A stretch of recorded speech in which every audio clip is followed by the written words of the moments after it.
So guys, ito na, kalmado na tayo. Kalmado.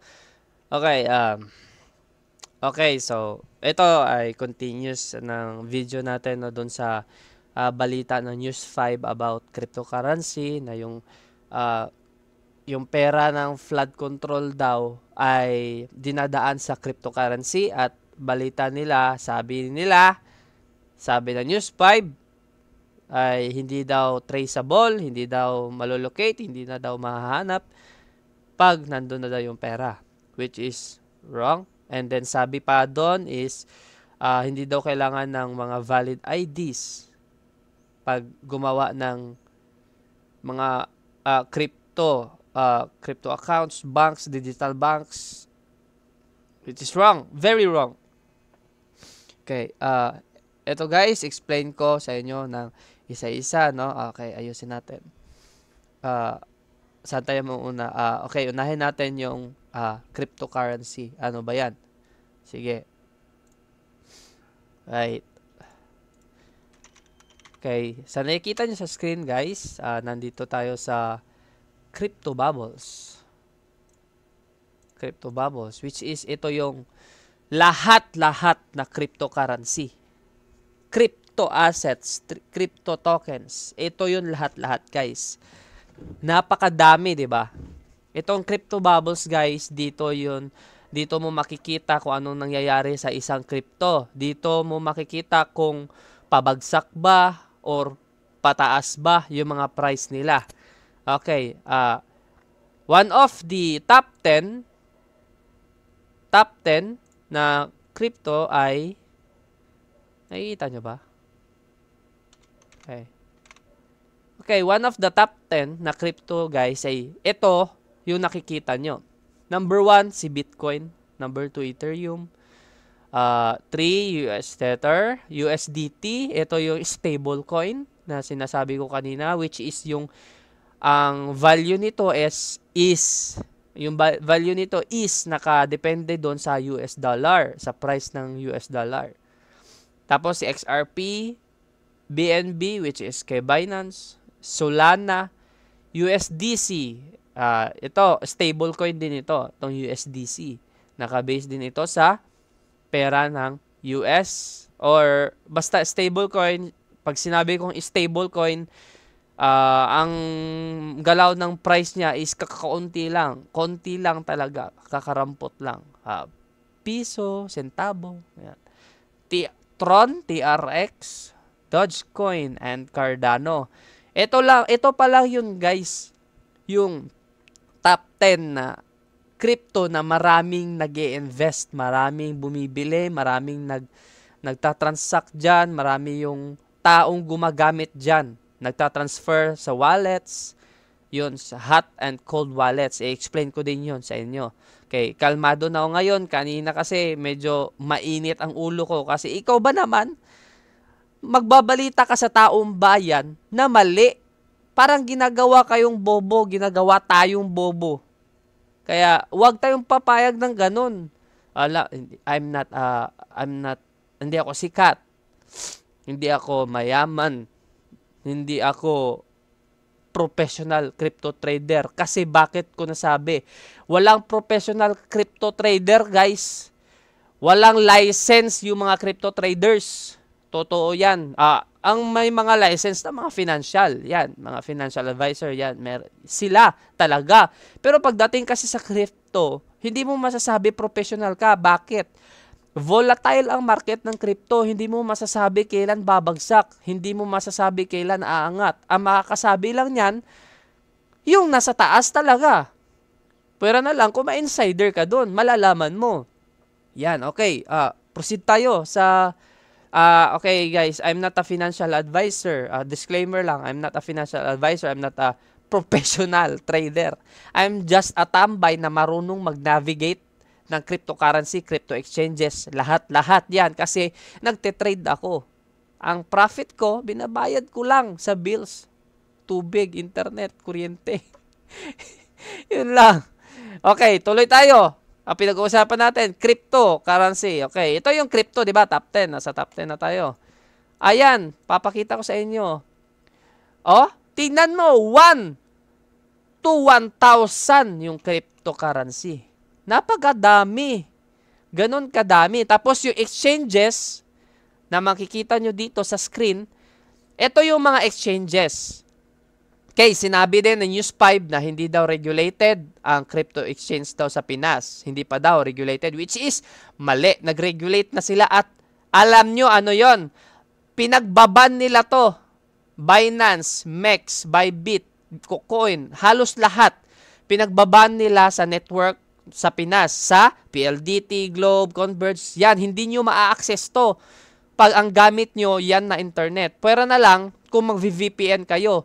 Kaya madaming galit na galit, no? Kasi maraming Filipino na nagtitrade dito at kumikita dito sa mga exchanges. Bakit? Pilit kasi na pinapagamit ni SEC or ng gobyerno ang taong bayan, ang Pilipino. Pilit nila pinagagamit sa GCash, GCrypto, sa ano pa yung mga local exchanges. Doon nila pinagtitrade. Ang mahal ng fee, kada trade mo, kada bili mo ng crypto, halos 20% ng pera mo ang mababawas, halos 20%. Minsan nga 50 pa. 50% pa sa Gcrypto, 50% pa. Parang ano na, hindi siya, correct me if I'm wrong lang ha, kung ilang percent yun. Basta masyadong mataas ang fee. Dito kasi, ang kukunti lang ng fee nila dito sa exchanges na to. Ito, nakikita nyo sa screen. Konti lang exchange dyan at maraming kumikita at dito na halos naghahanap buhay ang mga Filipino natin. Nagsa-sideline. Yan, dito. Ma-access nyo lang naman yung mga BitGet, mga Binance sa cellphone na lang. Doon, pwede siya kasi nahirapan magpaban si SEC sa Google Play Store, Apple Store, yan. Mahirapan nila ialisin yung access dyan kasi nga medyo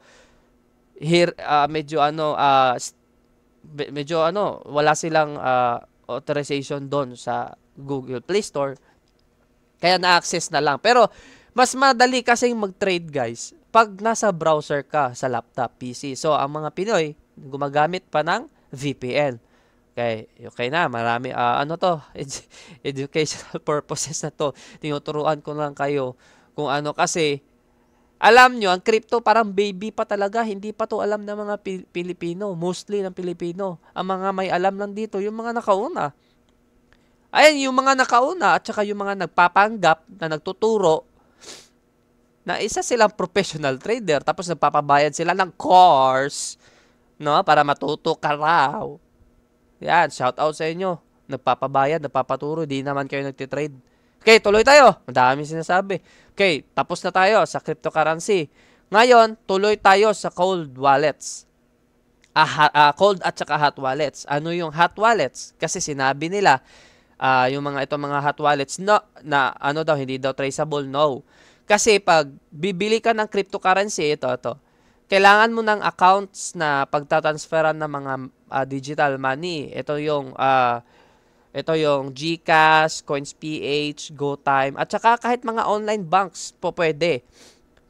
Para makapag-trade ka dito sa ito mga exchanges. Pero para makapag-trade ka dito sa exchanges, guys, kailangan verified ka dito. Paano mag-verified? Kailangan meron kang address, meron kang valid ID, passport, driver license, yan. Kailangan meron ka yan. Hindi ka makapag-trade kag meron ka yan. Tapos, ang gagawin para makapag-access ka ng cryptocurrency, ng mga crypto na gusto mong bilhin, ngayon, magta-transfer ka ng pera dito sa exchanges na yan. O, paano ka makapag-transfer na exchanges na yan? Siyempre, dun sa mga online banks, GCash, CoinsPH, di ba? Nasusundan nyo ba ako? Doon ka magta-transfer. Saka, pag na-transferan mo na, napasukan mo na to ng pera, mako-convert yun siya as a USDT. Kasi nga, walang pera dito na value. Ang pera dito is yung stable coin. Yun yung ang pera dito, yung stable coin na sinasabi ko. Ito yung USDT, USDC,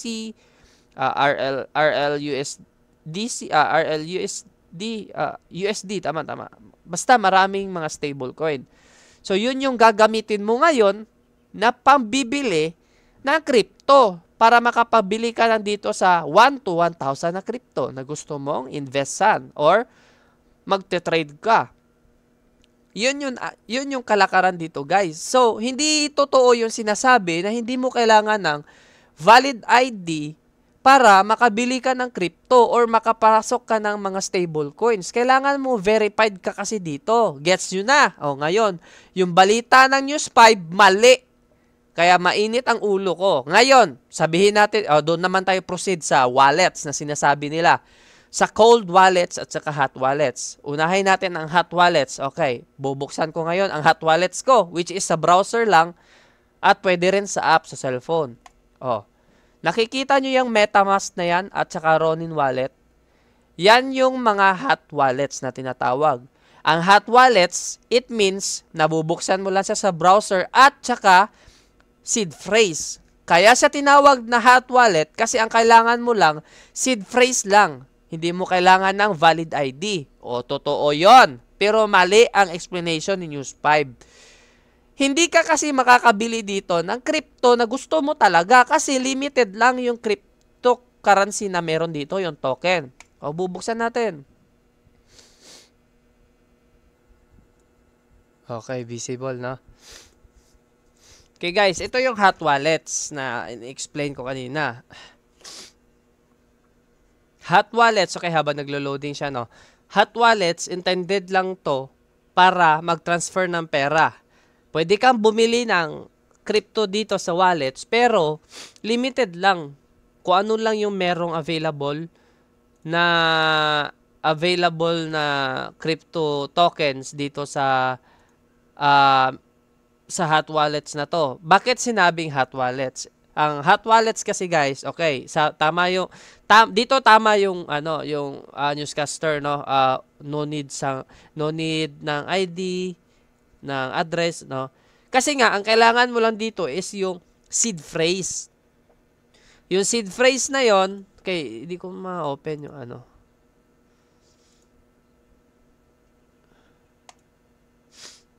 Okay, wait lang. Di ko ma-open yung hot wallet ko. Okay, kanina naputol kasi yung ano. Okay, habang naglo-load, no? Huy! Makisama ka naman. Parang kakampi ka dun sa newscaster, Pinapaya mo ko? Okay. Kasi nga, ako. Kaya hindi siya na-open kasi nakagamit ako ng OBS. So, bawal pala. Bawal i-open yung hot wallets pag gumagamit ng screen recording. So, dito na lang tayo sa Ronin wallets. Kung na-open din. Ayun, okay. Na-open ko yung Ronin wallet. Ito yung Ronin wallet. Hot wallet din to, guys. Pwede kang mag-deposit dito. Pero dito sa Ronin wallets, guys, deposit lang ang meron. At saka swap. At saka send. Okay. No need ng ID, no need ng address, no need ng mukha. Kasi nga, doon sa crypto exchanges, sa mga kailangan verification doon. Ano mga verification doon? Yung ID, valid ID, mukha. Ini-scan pa yan bago maging verified yung account mo doon. Dito, wallet lang talaga. Kung masyadong marami na yung cryptocurrency mo doon. For example, marami akong Bitcoin sa exchanges ko. Tapos gusto ko safe. Tatransfer ko siya dito sa wallets para hindi ma-detect ng government. Okay, tama yun, hindi ma-detect ng government, pero malalaman pa rin saan nanggaling at saka saan sinend. Kasi nga, sa crypto exchange, ma-detect yan ng mga traders dyan kung sino gumagamit dyan at saka yung developer din dyan, makikita kung saan transfer at saka saan nanggaling. Di ba? Kung nanggaling lang din doon sa account ko, yung flood control, malalaman din naman sino may-ari. Kasi nga, verified. May ID, valid ID, may mukha. Dito lang, eto kasi, pag nakagawa ka ng hot wallets, ang kailangan mo kasi dito, 12 seed phrase. Seed phrase lang, 12 words and 24 words. Mare-recover din siya kung for example, kung makuha mo yung 12 words niyo, 24 words mo yun, pwede mo export yung wallet, kunin agad yung laman nun. Pero yung sinasabi nila hindi matitrace, guys, hindi talaga ako ano doon. Kasi nga, pag gumawa ka pa lang ng account, tapos suspicious yung ano mo, kasi tatanungin ka, anong trabaho mo, saan, anong income mo sa mga GCash, sa CoinsPH, sa GoTime, sa mga digital banks, online banks. Doon din naman kasi manggagaling yung pambibili mo ng crypto. Hindi ko malaman nyo si Saldico naggumawa ng CoinsPH, hindi pa kayo magtataka nun? Malamang siya na. Yung gumawa, hindi totoo na hindi natitrace. Ano ba yan? Hindi madetect. Pwera na lang kung ako, sige, ako, bumili ako ng 1 million na 100 billion peso na Bitcoin. If-freeze na agad ng CoinsPH, yan. Uy, wala naman tong walang record, walang papers, kasi kailangan naman papers dyan. Paano naka-deposito ng ganito kalaking account? Freeze agad. Freeze agad. Pero na lang kung kung kasabwat. Hindi freeze yung account. 'Di ba? Hindi na matitrace 'yan. Pero malalaman saang address 'yon. Eto, malalaman din naman. Etong address na to inopen sa ganitong area. Ito yung ginamit na internet. Matitrace 'yon. Grabe, NBI, natitrace nyo nga yung nagpo-post natitrace nyo nga yung mga gumagawa ng mga dummy account, fake account, tapos pinapakulong nyo agad Ito pa kaya yung mga gumagawa ng mga crypto wallets? Traceable yan, malalaman kung anong wallets yan. Nakita, nag-transfer si Saldico sa ganitong wallets. Ito yung address. Matitrace na yon, blockchain yan mahanap yung address niyan. Kahit ilang lipat pa yan, makikita yan. Ang pambabayad mo din naman, debit card, credit card. Paano ka makakagawa ng debit card, credit card? Di ba? Ayan debit card, credit card. Yan na din naman pambabayad mo. Di ba nakakapikon? Babalitaan nyo yung taong bayan na mali. Ang hirap nun. Eto, Philippines. Pilipino. Ganyan na lang ba? Magpapauto na lang ba tayo? Wag. Kailangan natin matuto. Yan, di ba? Alam, yung video kanina, naiinis ako at saka napipikon, kaya di ko na-explain na maayos. Okay. Tapos ko na-explain ko na sa inyo ano tong hot wallet. Ngayon, proceed tayo sa cold wallets. Yung cold wallets, guys, ganun din naman. Ganito rin. May seed phrase. Pero, mas safer lang yung cold wallets kasi kailangan siya ng yung parang flash drive na USB. Hindi yun siya isasaksak sa computer. Tapos, para makapag-transfer ka, yung computer, yung transaction na yon na pag mag-receive ka, ay magkakaroon siya ng parang authenticator doon sa USB na yon, malalabas. Okay, proceed ba sa ganitong transfer, ganyan. Pero hindi ka din, makakabili ka din naman doon, parang ganito lang din. Makakabili ka din doon ng crypto, pero ang pababayad mo din naman, banks, debit card, credit card din naman. Ano ba yan? Parang awa nyo na. Government of the Philippines, parang awa nyo na. Ihinto nyo na yung pang gagagago sa taong bayan. Wala nang pag-asa yung Pinas sa pinagagawa nyo. Nakakaawa. Totoo lang. Nakakaawa. Bahala kayo, Pinas. Kawawa, Pinas. Gising na. Kayo na lang kinakawawa.